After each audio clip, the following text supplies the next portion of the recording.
Dans l'Ituri, en République démocratique du Congo, la guerre a laissé des cicatrices profondes. Mais au milieu des ruines, une lueur d'espoir se dessine. Des centaines d'ex-miliciens, après des années de violence, ont décidé de déposer les armes et tentent de se réintégrer dans la vie civile. Léonie Safari, 20 ans, a connu l'enfer. Ex-combattante de la Codeco, un groupe armé actif dans le conflit d'Ituri, elle a rejoint la rébellion en 2020 après la mort de ses parents, cherchant à se venger.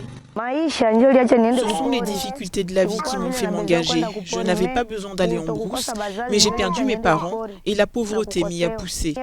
Plus tard, j'ai décidé de quitter la rébellion pour promouvoir la paix dans notre pays. Dans ce village des Dionga, ces ex-miliciens autrefois terrorisant la population se sont engagés dans le développement communautaire, offrant une lueur d'espoir à une communauté meurtrie. J'ai déposé les armes.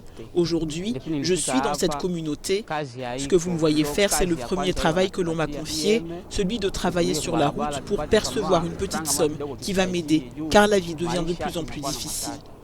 Au moins 6 groupes armés ont déjà déposé les armes et choisissent la voie de la réintégration, mais ils affirment être abandonnés par les gouvernements.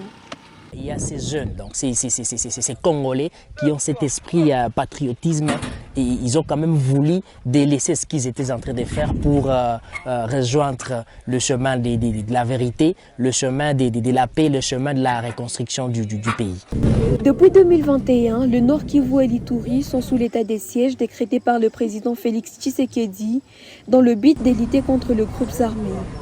3 ans après, la paix peine à revenir.